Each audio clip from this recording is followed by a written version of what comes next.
शंकरं नारायणं। परम कृपालु जीव मात्र की कल्याण की भावना वाले महापुरुष श्रीमान जिनमंडन गणिवर जी महाराज श्राद्ध गुण विवरण। श्रावक जीवन के गुणों का जिसके अंदर विवेचन है वो भी भगवान महावीर स्वामी ने अपनी खुद की वाणी में आत्म उत्थान, जीवन विकास और जीवन उद्धार सारी चीजों को देखकर उन्होंने सच्चे और अच्छे इंसान कैसे बना जाए, तिन्नी जड़ा अणु लग्गा रोगो अजरा मच्चुआ। संतों ने तो ढोल पीट पीट के अपन को बताया कि भाग्यशालियों जन्म लिया है, धरती पे आए हैं, मानव जीवन पाया है। बस आप समझ लो आपकी पीछे 3 चोर लगे हुए हैं। कोई व्यक्ति, कोई आत्मा, चाहे वो अवतारी पुरुष हो, तीर्थंकर हो, ऋषि हो, मुनि हो, महात्मा हो, कोई भी आत्मा हो, उस व्यक्ति के पीछे 3 चोर लगे हुए हैं। तिन्नी जड़ा अणुलग्गा रोगो जरा मच्चुआ। जन्मते ही रोग, पहला बुढ़ापा और मौत, ये 3 चक्रव्यूह में से आत्मा को निकलना ही पड़ता है। कोई भी ऐसी आत्मा नहीं कि जिन्हें जीवन के अंदर रोग ना आता हो। कोई भी व्यक्ति ऐसा नहीं जिसको जीवन के अंदर आज नहीं तो कल बुढ़ापा ना आता हो। कोई भी व्यक्ति ऐसा नहीं कि मृत्यु यानी मृत्यु उसका स्वागत न करता हो। स्वागत होता है वह आनंद होता है, स्वागत होता है वह खुशी होती है। मगर अपनी जिंदगी यदि जिए हुए नहीं होते हैं न, जिंदगी का लावा यदि अपन ने लिया हुआ नहीं होता है न, जिंदगी को बर्बाद की हुई होती है न, फैशन में, व्यसन में, दुराचार में, गलत कामों में, वो स्वागत को स्वीकार नहीं कर सकता है। और मौत का जब महोत्सव आता है न तब वो रोने लगता है। और हमारे शास्त्रों में तो लिखा है रोगे महोत्सवा। जिसने अपना जीवन उत्सव बनाया होता है, उत्सव, जीवन को उत्सव बनाया होता है न, वही व्यक्ति अपने मृत्यु को महोत्सव बना सकता है। संथारा ले लेता है, संलेखना कर लेता है, कई चीजों का त्याग कर देता है, अमुक वस्त्रों में, अमुक खान पीन में, अमुक चीजों में, अमुक साधनों की वो लिमिट कर देता है। यह है जीवन का उत्सव। और जो व्यक्ति अपने जीवन में इस तरह से कोई न कोई नियम से, व्रत से, पचकार से इस आत्मा को परमात्मा से जोड़ने का यदि काम करता है न, ऐसे व्यक्ति का मृत्यु महोत्सव बनता है। हाँ, मगर यदि कुछ भी जिंदगी में कभी ना किया हो, उस व्यक्ति का जब आ जाए ने, डॉक्टर कह भी दे कि भाई अब बहुत बड़ा अटैक आ गया है, अभी इनको आईसीयू में भर्ती करना पड़ेगा।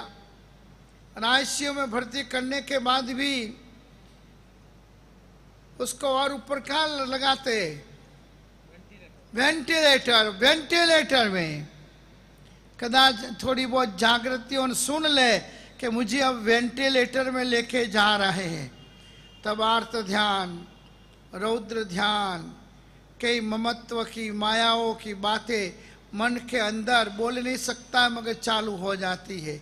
मगर आत्मा ने सदगुरुओं के संग में, ऐसे चातुर्मासों के योग में, ऐसे धर्म की सीजन में यदि अपने मन को धर्म में यदि जुड़ा हुआ होने तो डॉक्टर कुछ भी कह दे वो सावधान बन जाता है, वो अलर्ट बन जाता है।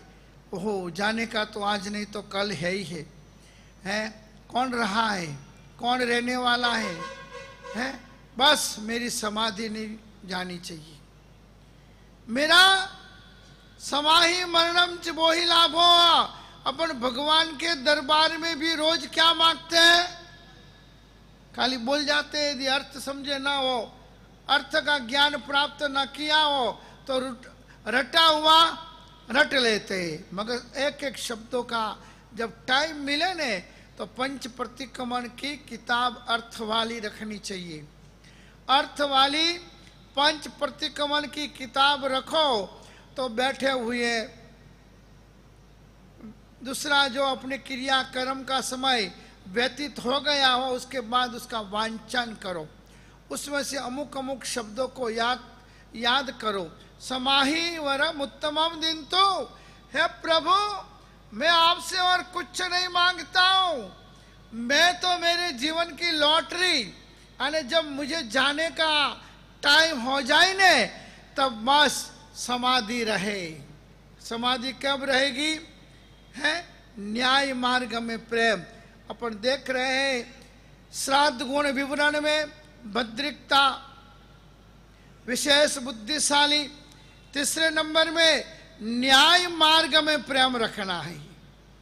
फिर वे वही होए, काका होवे के मामो होवे, यदि समाज की जाजम पे बैठे हैं, संघ की जाजम पे बैठे हैं, गांव के कोई फैसले के लिए बैठे हैं, तब पक्षा पक्षी ना लावे।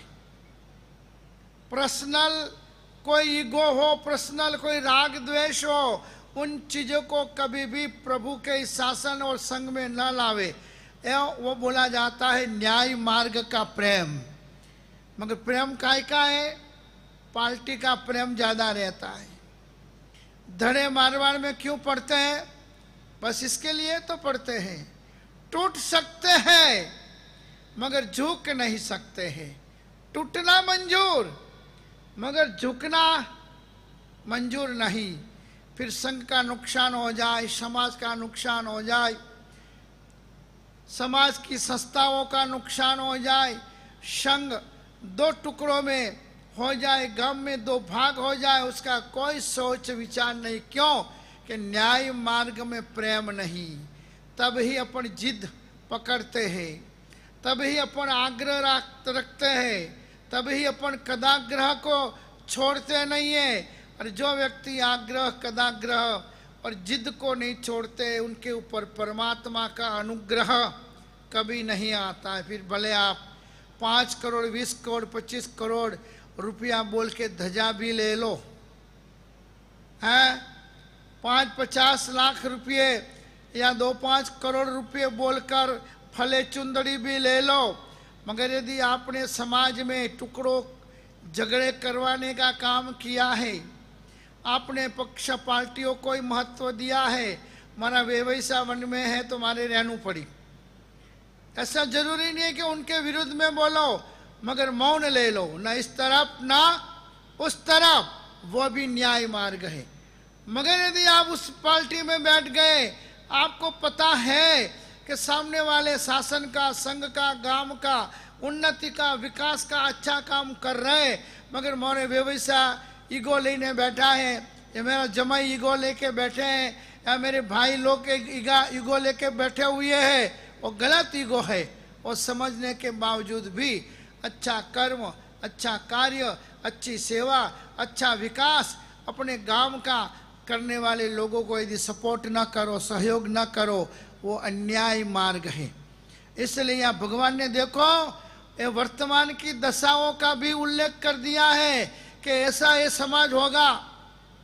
मेरे सावक साविकाएं ऐसे होंगे, अच्छी चीजों का तो जिक्र करेंगे नहीं और बुरी चीजों के लिए लड़ाई झगड़ा बहुत बड़ी दिलचस्पी से करेंगे। इसलिए महापुरुषों ने कहा कि पशु घड़ता नर घड़ियो, ऐसे लोगों के लिए लिखा है। पशु घड़ता नर घड़ियो, भूले सिंह, भूल क्या हुई है? भूले सिंह और पोच, प्रभु भक्ति बिना धिक दाढ़ी धिक मूछ।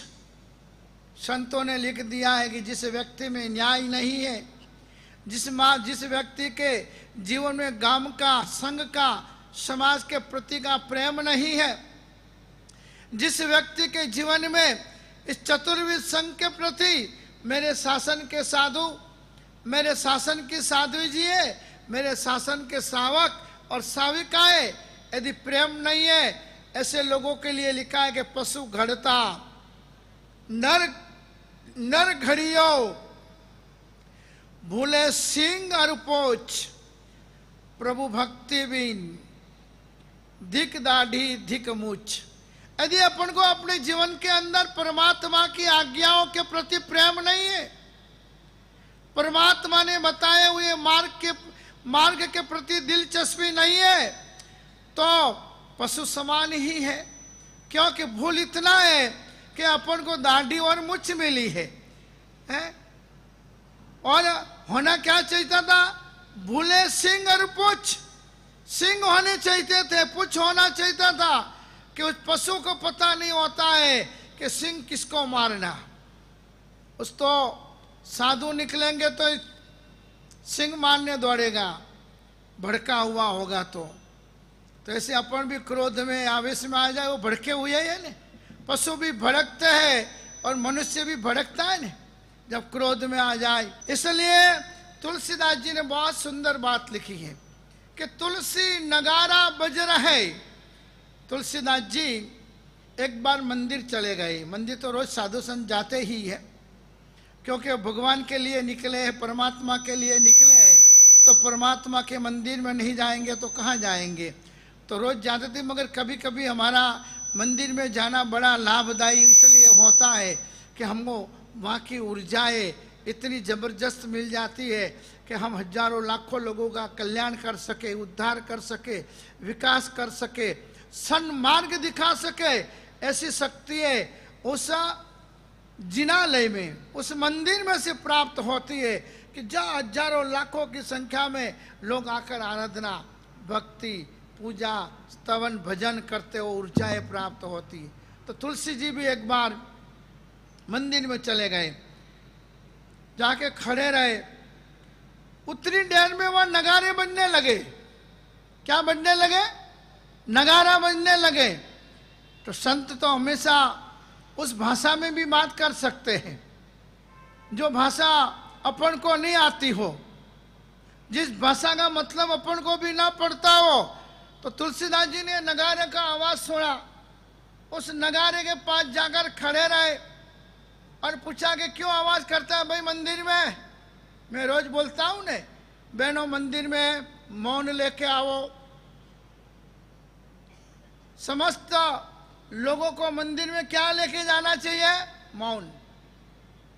चैत्य वंदन भाष्य में लिखा है, त्रिदिशा विवज्जयी। आप भगवान के मंदिर में जाओ ने, 3 दिशा का त्याग करना। क्या करना? 3 दिशा का त्याग।